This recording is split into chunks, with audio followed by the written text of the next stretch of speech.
Buenas noches, amables televidentes de su programa Diálogos de Cultura por el Canal 8.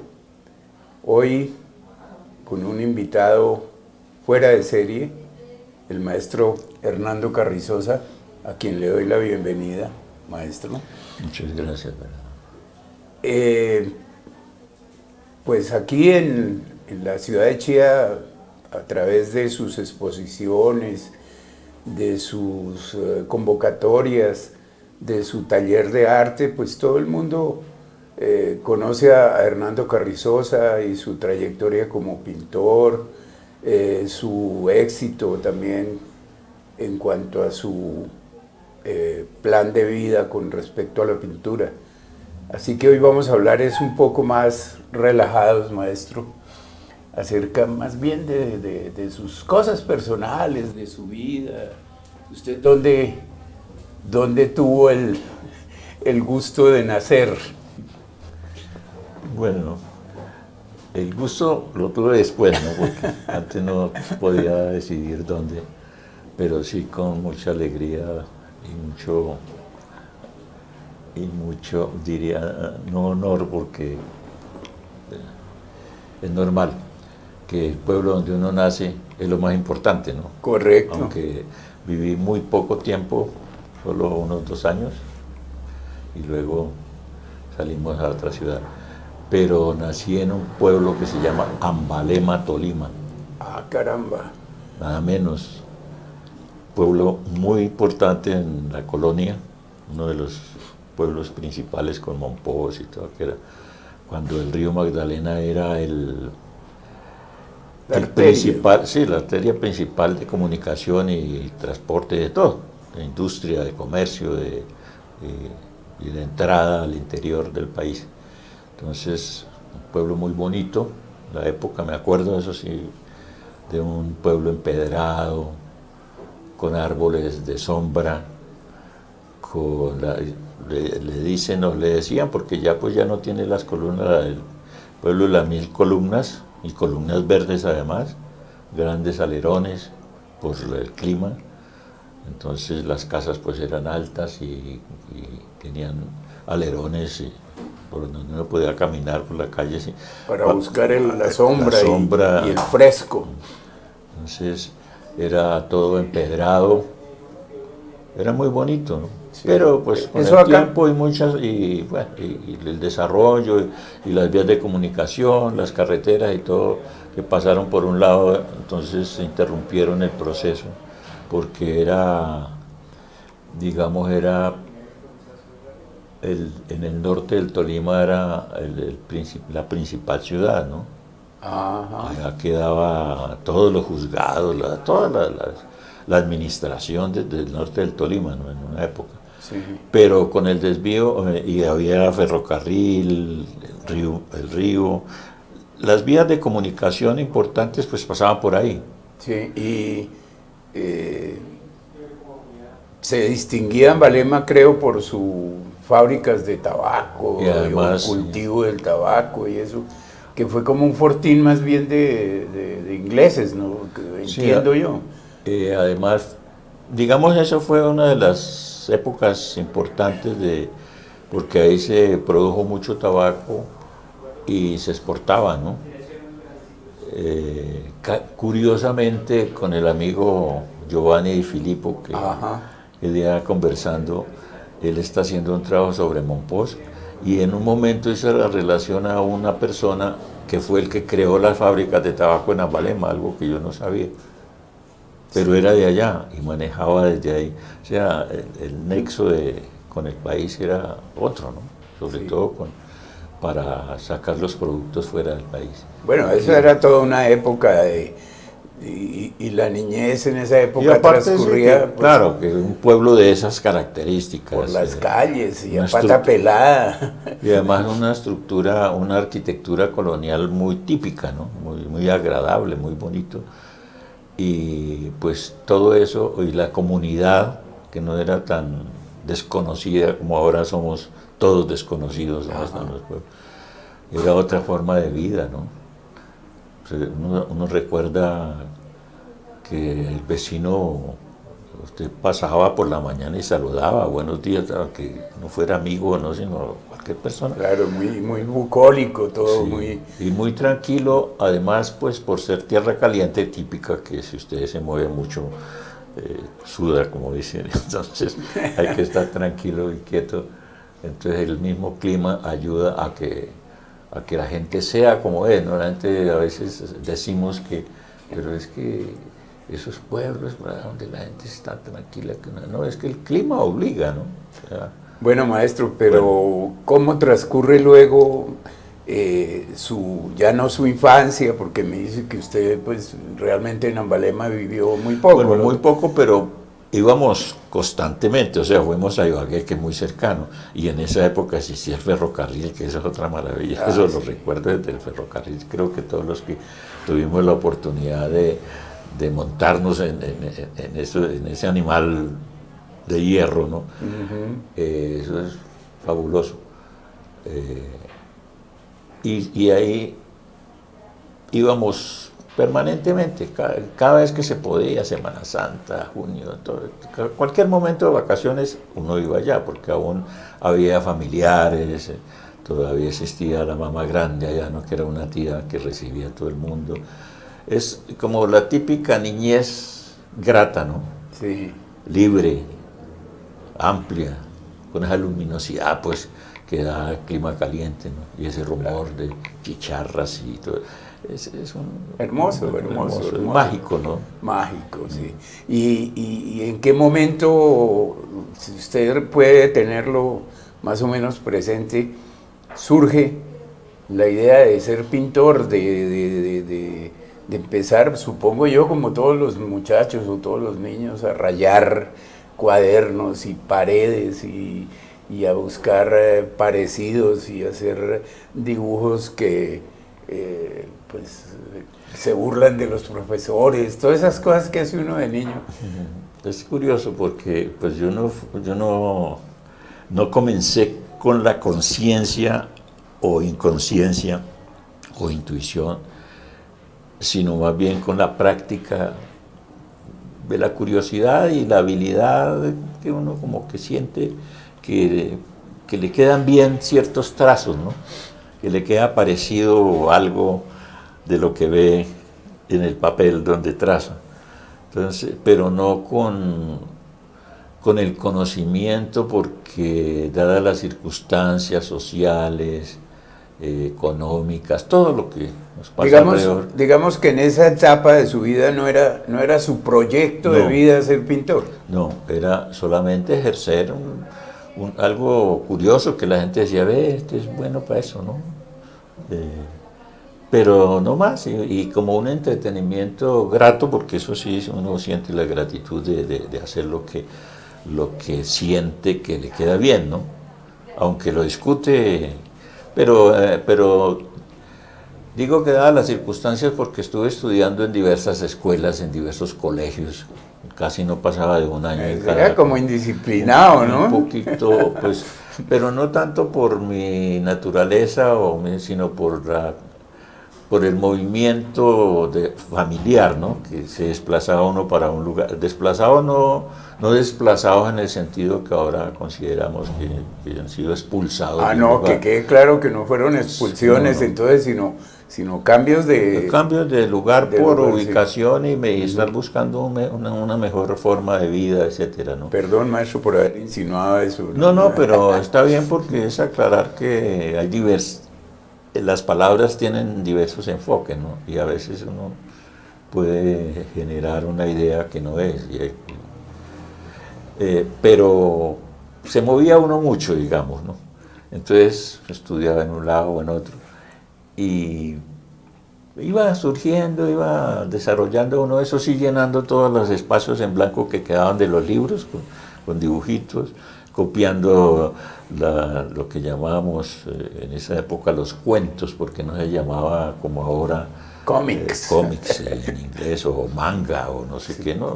Era el Llanero Solitario y Roger. Empezaba Superman por ahí, Batman. Entonces uno hacía algunas cosas de esas. Y la otra, pues lo curioso de pintar personas, sí, y hacer caricaturas del profe, y pintar dibujitos que los amigos le decían. O sea, la típica forma de desarrollarse sin, digamos, no como muchos otros que desde muy temprano, en los casos de los grandes genios, ¿no? Como el caso que sus padres o su comunidad o su momento histórico los empezó como a ubicar desde muy pronto y a darle la oportunidad de desarrollar todo ese potencial.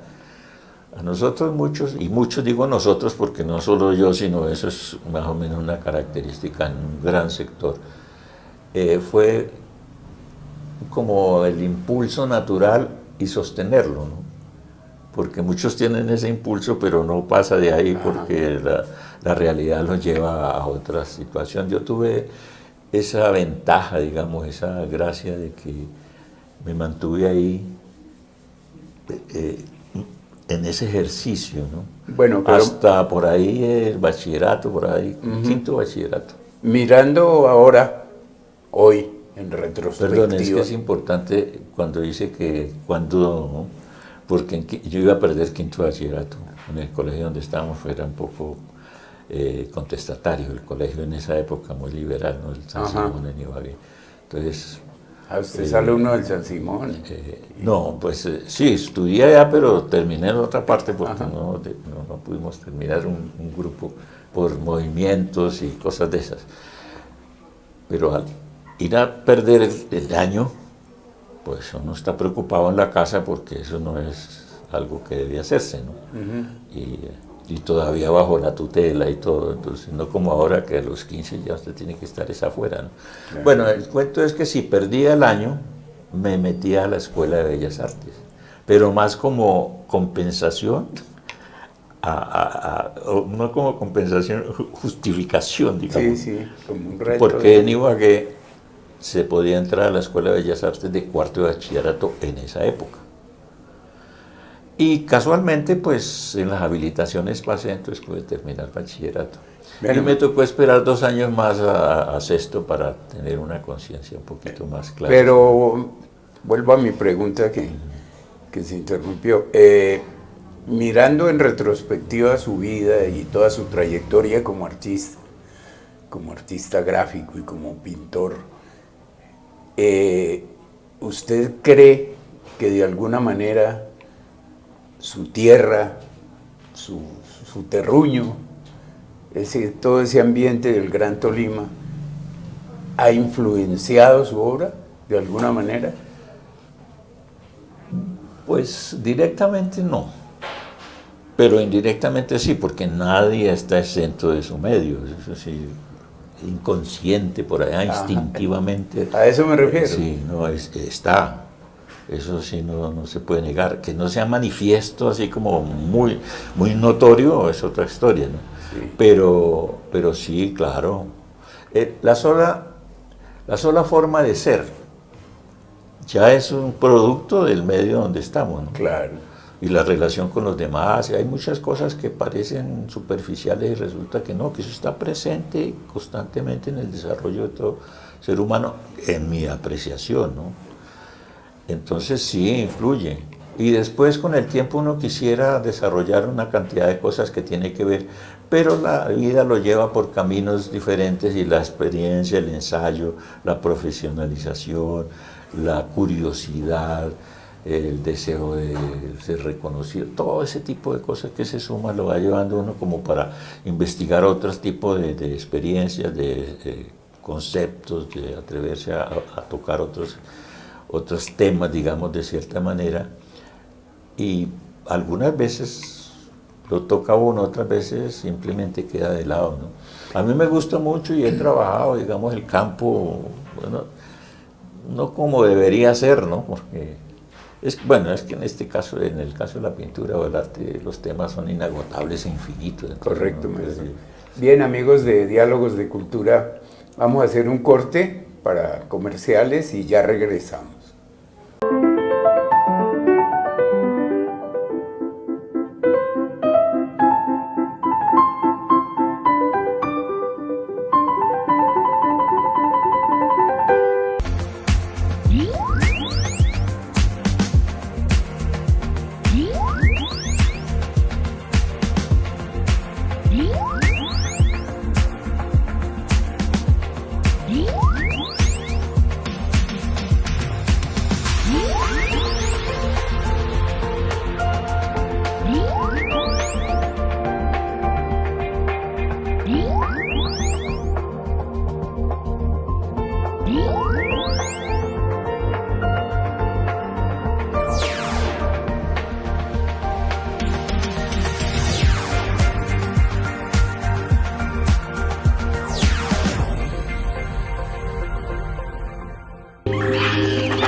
Miles de animales sufren maltrato físico y emocional grave. El cautiverio, la violencia física y el abandono pueden provocar su muerte.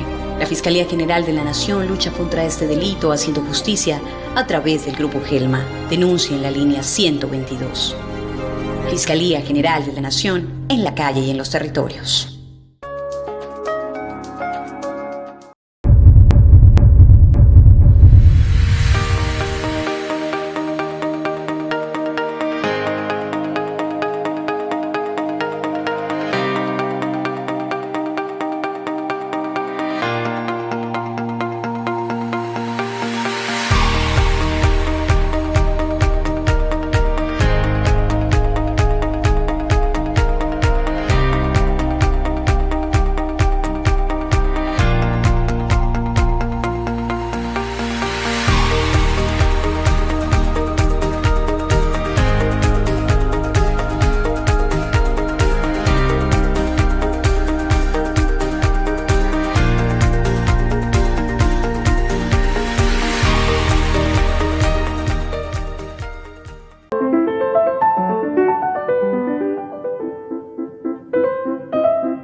Bueno, regresamos esta noche con el maestro Hernando Carrizosa. Estábamos hablando un poco de sus vivencias de infancia y juventud en su terruño, en su Tolima grande de esa época. Y vamos a pasar ahora a hablar un poco de su obra, que aunque ya es bastante conocida, pues es una obra diferente, es un enfoque muy universal con respecto o si la comparamos con obras de otros artistas, especialmente de artistas gráficos, de pintores. Maestro, usted ha creado un universo que es, a mi modo de ver, y me perdona la expresión que voy a utilizar, muy ambicioso con respecto a expresar todo lo que no se puede expresar en la tela. Usted ha rodeado su arte y específicamente su cuadro, su tema, con una serie de más aditamentos, llamémoslo así, para enriquecer hasta un punto infinito lo que viene a ser la obra de un artista, de un pintor como usted. Cuéntenos, ¿qué es el mundo clon? Bueno, una vez que empieza uno, pues el proceso a tratar, ¿no?, de explicar, de representar cosas, de dar una opinión sobre el mundo, sobre lo que le tocó, lo que le correspondió vivir, pues empezamos a buscar formas de hacerlo, y dentro del arte pues existe esas tendencias diversas, ¿no?, dentro del arte como en la vida misma, ¿no? Cada cual empieza a tratar de adaptarse, de ajustarse al medio que le corresponde y a expresarse con los medios que puede y que pueda tener a disposición. Entonces ahí empieza como a querer uno desarrollar su idea sobre el mundo y sobre las cosas. Y en ese proceso se van dando posibilidades. Y yo llegué a una que intento es como abarcar mi visión general del universo y uno incluido en ese universo, que es pues prácticamente a lo que llegamos muchos a decir, pues estamos en un mundo y somos parte del mundo, somos conscientes del mundo, pero somos parte de él, ¿no? Claro. Entonces se fue creando una idea así muy volátil, una nebulosa, pero las lecturas, ¿no?, que son tan importantes, las buenas lecturas cuando uno tiene la oportunidad, porque muchas veces no tenemos la oportunidad o algunos muy pocas, bueno, vamos adquiriendo lenguajes, ¿no? El lenguaje, vamos clarificando o utilizando un tipo de lenguaje. Esa es la palabra, lenguajes. Entonces, empieza uno a tratar de darle también un nombre a eso que está haciendo, porque todo hay que nombrarlo para poderlo manejar un poco mejor, simplemente. Quizás nunca se lo pueda explicar bien, pero hay que nombrarlo para poder referirse y establecer comunicación. Indudablemente, maestro, que para poder entender el mundo tlón, tiene uno es que estar presente en alguno de los actos que usted realiza alrededor de su arte pictórico, pero que se ha ido enriqueciendo con otra serie de aditamentos como la música, como los desfiles de modas, como los diseños de joyas, como... Exacto. Ayúdeme a complementar. Exacto. Porque entonces, a mí... Eso, es que íbamos por la palabra, ¿no? Tlón, ¿qué es? Entonces, aparece la palabra tlón buscando un nombre. Por la sonoridad, me gusta mucho la sonoridad de las palabras, a veces más que el significado, porque el significado se lo da quien escucha y a veces hasta se puede interpretar de múltiples maneras. A propósito de eso que usted menciona, yo he tenido la fortuna de conocer sus textos y considero que usted pues es un escritor maravilloso, como a través de cómo describe usted el mundo tlón y la poética que se resume en esos textos, pues indica que usted también tiene una vena literaria riquísima. Pues, y partiendo de eso, que yo creo que somos una interacción, porque así como respiramos, miramos, oímos, o sea, siempre está presente muchos actos acentuados en ciertos momentos, pero siempre está presente y estamos recibiendo toda la información y emitiendo información desde muchos puntos de vista. Entonces, desde ese punto de partida, digamos, es que se va constituyendo tlón, al considerar que estamos en un universo total, aunque somos individualidades. Entonces, tlón es la suma de todo eso y un mensajero, que en este caso sería uno simplemente el comunicador de ese universo, que es la propuesta de uno como oficiante, ¿no? Tratando de demostrar en la imagen lo que uno supone, cree o quiere comentar de algo. En los sonidos, lo mismo, lo que uno supone, cree o quiere comentar, organizar o construir, como se quiera llamar la música, ¿no? Y lo mismo en el movimiento corporal. O sea, todo está presente. Lo que pasa es que a veces optamos por escoger una parte del lenguaje general y expresarnos con esa parte, con la palabra o con el gesto nomás, o con el sonido nomás, o con el cuerpo nomás. O sea.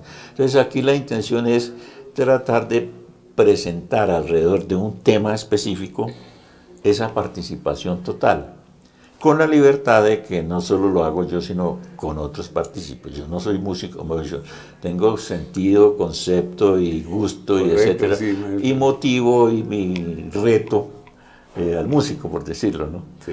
De que haga la construcción sonora, pero correspondiente a eso. Lo mismo cuando incluimos danza, lo mismo cuando incluimos teatro, y lo mismo cuando se hace, digamos, una pieza, una joya respecto a la misma pintura. Es una versión diferente para otro uso, pero del mismo tema. Sí, maestro. Entonces amplía la percepción del mundo, pues en el caso mío me sirve para eso, para tener una visión, una mirada más total que me complace y me hace... Yo comprendo el mundo tlón de la siguiente manera como espectador que soy. Para mí el cuadro, que es la génesis, digamos, de esto que estamos hablando, simplemente se ha convertido como en una disculpa, perdóname si estoy siendo hereje en lo que estoy diciendo, se ha convertido como en una disculpa para generar a raíz de ahí todo ese universo que usted ha ido enriqueciendo y que, pues, francamente, ya es una obra monumental, porque hablemos de las diferentes vertientes que usted ha presentado del mundo tlón, que son, ayúdeme maestro, las diferentes exposiciones o eventos, porque ya no es solo la exposición en sí de una cosa pictórica. Para dar, digamos, una mirada así muy grande, porque pues eso necesitaríamos mucho tiempo. Correcto, sí. El clones es un universo que está compuesto de otros universos, para ser como más específico, incluyéndonos nosotros como universos, ¿no?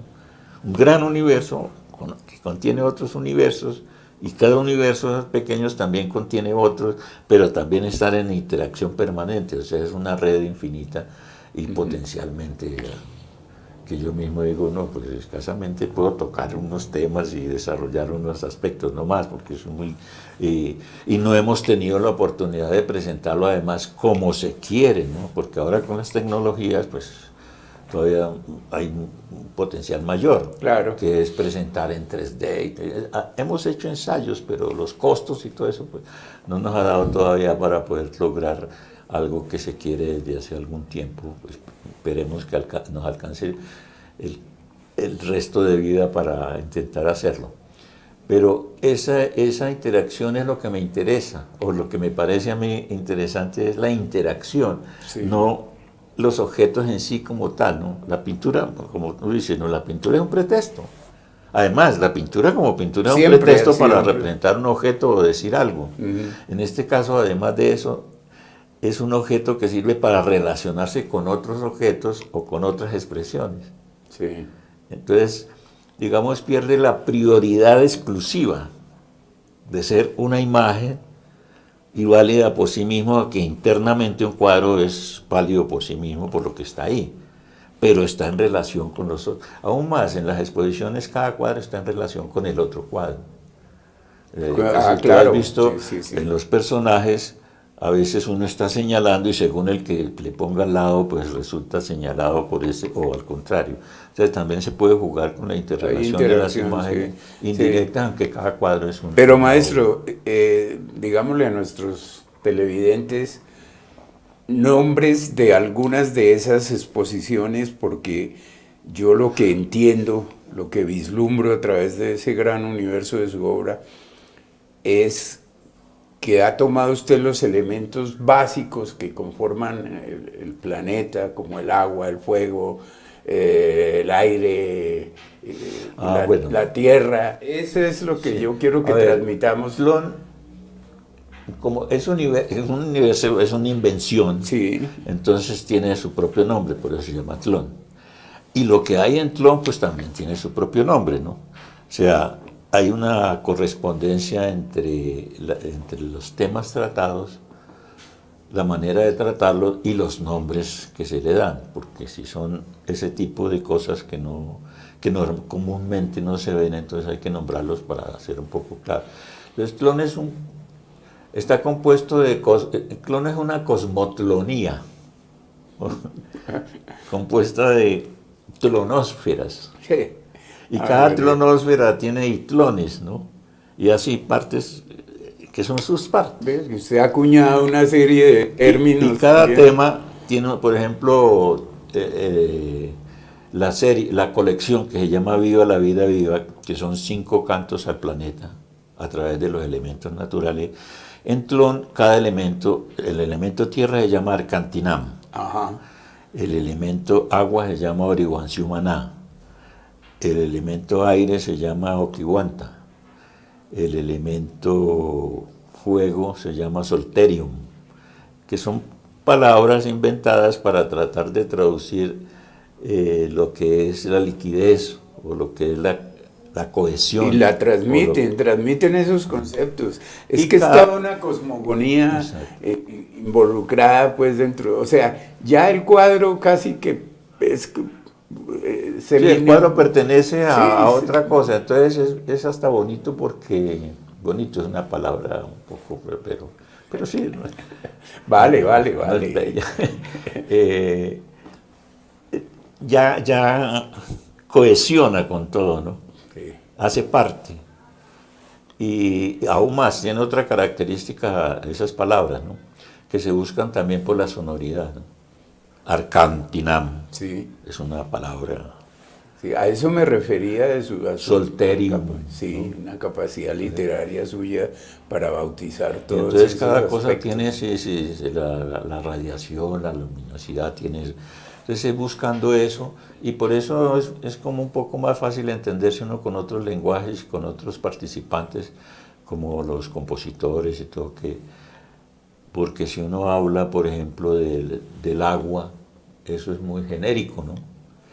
Pero si el agua en nube ya es una cosa, el agua en lluvia ya es otra cosa, el agua en nevado es otra cosa. Empieza a tener características y como más fácil comprendernos, le digo, por ejemplo, al compositor, ¿cómo sonaría el hielo? Es distinto a decir cómo sonaría una nube. Ya tenemos elementos más fáciles de comprensión. Eso es como una lección también de pintura, pero a través de Tlön, o sea, de la fantasía y la imaginación. Pues que creo que es, entre otras, pues la razón de ser del arte, ¿no? Porque los otros son las técnicas que le enseñan a uno, son las prácticas específicas de manejo de cosas o las características de los elementos, o la científica, ¿no? Aquí es la lúdica. Sí, que es como nosotros intentamos comunicarnos. Por eso Tlön es un acto lúdico, sí. Y por eso ahí vienen las consecuencias. Si es lúdico, pues hay que hacer una presentación lúdica, una ceremonia. Intentamos presentarlo en ceremonia que le añade el acto teatral al asunto y hace interesante y motivador y participante, ¿no? Porque, por ejemplo, en otro trabajo que parece diferente, pero es lo mismo, el carnet existencial, que es un documento donde se le saca la foto y se incluye dentro de la exposición al espectador. Entonces también es una forma de involucrarlo en ese universo, pero con otro tema, ¿no? Pues maestro, más o menos eso es así a grandes rasgos. Podríamos durar horas y varios programas para que nuestros televidentes asimilen un poco lo que es la obra del maestro Hernando Carrizosa. Yo recomiendo fehacientemente que donde vean ustedes, amigos del Canal 8 y del programa Diálogos de Cultura, el nombre de Hernando Carrizosa ligado a cualquier actividad artística, a cualquier exposición, a cualquier salón donde el maestro exponga, que asistan y que entiendan o se asomen a ese universo que ha creado el maestro Hernando Carrizosa. Muchas gracias, maestro. Disculpe el tiempo, pues es muchas corto. Gracias, Bernardo, por la invitación, y muchas gracias a Litechía también por aceptarme estar en su espacio. Canal 8. Canal 8. Canal 8. Y cordialmente invitados a participar de estas miradas sobre el mundo, ¿no? Esta variedad de mirar nuestra realidad. Lo que estamos viendo de fondo, que son cuadros del maestro Carrizosa, una de las temáticas. Es una temática aparte del mundo Tlön, porque este es un análisis, llamémoslo así, de los corteros de caña, de los trabajadores de la caña de azúcar, que también es temática, también es sí, pues como decíamos antes, el tema es una disculpa para pintar, para expresar color, composición, en fin, todos los elementos que puede contener un cuadro. Muy amable, maestro, nuevamente, y esperamos volverlo a tener en Diálogos de Cultura en una próxima oportunidad. Muchas gracias, como siempre también.